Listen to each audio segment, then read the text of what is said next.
The best men's fragrances of 2024. I bought a lot of fragrances throughout the year and I will share my thoughts on some of my absolute favorites and also on some of those I think are nice but didn't blow me away and some disappointments. Hi, welcome. Before I begin, I do want to say that this list is based on what I bought and liked, but I have definitely not tried every release this year. If it's not in this list, I either wasn't sure on how to rank it or did not think it deserved to be among these, or I have not yet tried it. To me, this year was a mix of a few fragrances I think are great, some disappointments, and a lot of flankers that smelled nice but did not blow me away. Quite a few releases this year smelled really good, but not something that blew me away or something that was truly incredible. It really feels like the year was dominated by flankers, and while some were less exciting than previous releases, some surprised me by going in completely new directions. There are so many fragrances I would like to go through, but I'm gonna talk about a few before we get into my top 5. And I am going to share my thoughts on other solid 2024 releases in a separate video, so make sure you like this video and subscribe for that. So I want to begin with Hugo Boss Bottle Absolu. This is essentially an intensely woody scent that's a bit ambery warm with a bit of leather and a touch of smokiness to it. It's incredibly well made,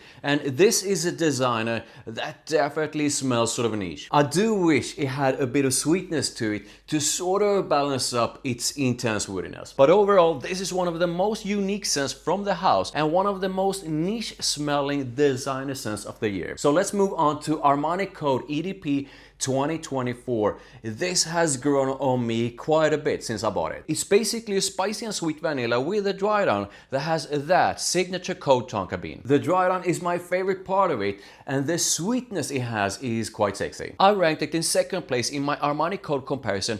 I'm gonna link to it above, so make sure you check it out, and I do think it deserves a place among the best of 2024. But I do wish the performance would have been better. I know some get beast mode performance out of this, but this, when it goes into the dry down, is really not that strong. So next up we have a mix of rich and warm woodiness, ambery warmth, and sexy vanilla with a bit of sweetness and earthiness. Cobalt Elixir is the richer and warmer version of Cobalt, and the dry down of it is so good. This can develop so differently on my skin, and sometimes it's more sweet, ambery, and vanillic, and sometimes it's more woody and earthy. But its earthiness, if you compare it to other sort of intensely earthy scents, is definitely more of the mass appealing kind, and this is a compliment getter. Carolina Herrera Bad Boy Cobalt Elixir is definitely among some of my favorites in the Bad Boy line, and I think this is quite underrated. So next up we have a citrus bomb. It's not a complex scent, and it gives me one specific thing, a nuanced dose of citrusy freshness with a bit of fresh sweetness to it. The dry down of Eros energy is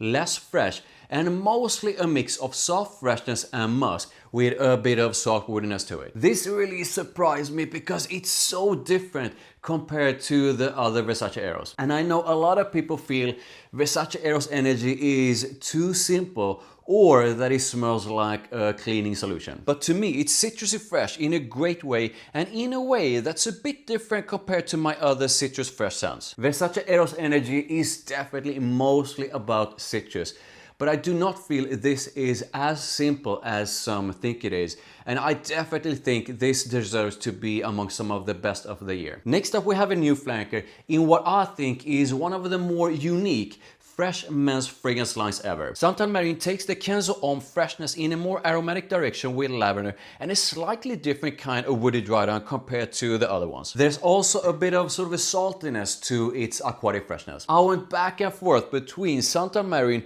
and Versace Eros energy on which of the two would be slightly outside the top 5, but I did decide on going with Kenzo Santal Marin because of its uniqueness, because of that unique Kenzo Homme DNA, and because of its performance. Santal Marin, much like the other ones in the line, has incredible performance for a freshie. So time for top 5, and for my final 5 ranking, this is when we start to rank them all, and this was not easy. In 5th place we have Rabanne Invictus Parfum. It's one of my favorites this year for sure, and it's also one of the 2024 releases that I've used the most. To me, it's a fantastic choice as an everyday fragrance, and I just smile whenever I spray it on. It's an aromatic and aquatic fresh scent with a bit of soapiness, musk and woodiness. It's almost like if you took a bit of Invictus Legend, mixed it with a bit of Invictus Victory Elixir, and added a dose of soap and sort of a fresh musk to push it into something even fresher. A fantastic dose of fresh lavender and sexy sweet freshness makes this a scent I really enjoy spraying on, and to me it belongs in the top 5 of 2024. In 4th place we have a flanker that really surprised me. I did not expect Tom Ford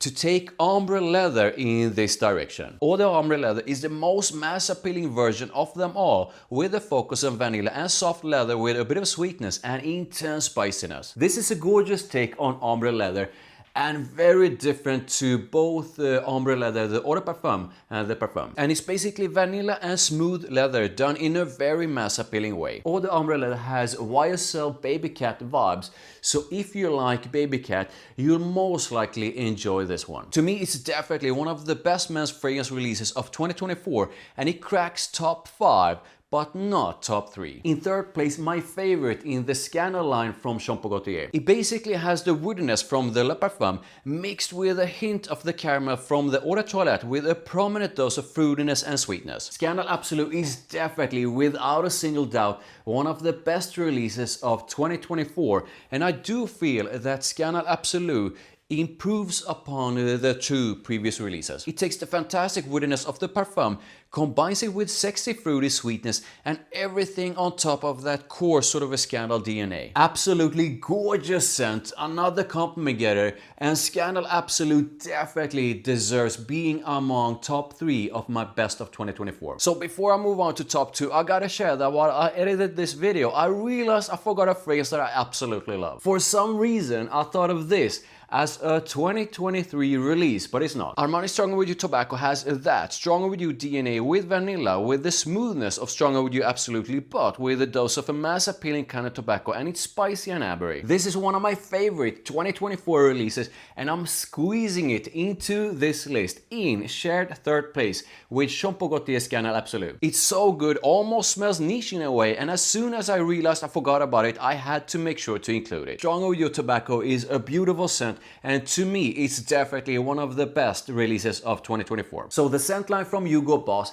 is basically built around the note of the maninka fruit in different ways. And the next fragrance combines that core scent with an intense dose of spiciness and lavender on a woody base. Intense pimento, a fantastic dose of freshness from lavender, and everything on top of what I think is a super smooth dose of sandalwood. I know some feel it's boring and a sort of a common scent, but I definitely do not agree with that. I do feel that the scent Elixir has a bit of uniqueness to it, and I also feel that Hugo Boss has improved a lot the last few years, and the scent Elixir is definitely another banger from the line. The scent Elixir takes 2nd place, and I think it smells absolutely fantastic. I'm a big fan of the Le Beau line from Gaultier, and this keeps the Tonka coconut combo from Le Beau, but changes its citrusy freshness to a more green, watery and minty one. You also get a bit of the woodiness from the fantastic Le Beau Le Parfum, and it's pretty much Le Beau made greener and more intensely fresh with a less intense dose of sweetness and vanilla. It's basically summer and sunshine in a bottle, and I truly hope Gaultier keeps on releasing different exciting versions of Le Beau. Le Beau Paradise Garden is my favorite release of 2024. It's a banger of a freshie, and it combines freshness, sweetness and coconut in a fantastic way. It's never easy to rank a best of the year list, and this was definitely not easy, but this was my top 5, my top 3, and this is the best of 2024. And I would love to hear how you feel about my rankings and which your top 3 of the year is, so make sure you comment. Like this video, thank you, I really do appreciate it. Make sure you hit that subscribe, make sure you hit that notification bell, and make sure you check out my videos over there, and I'll see you in the next one.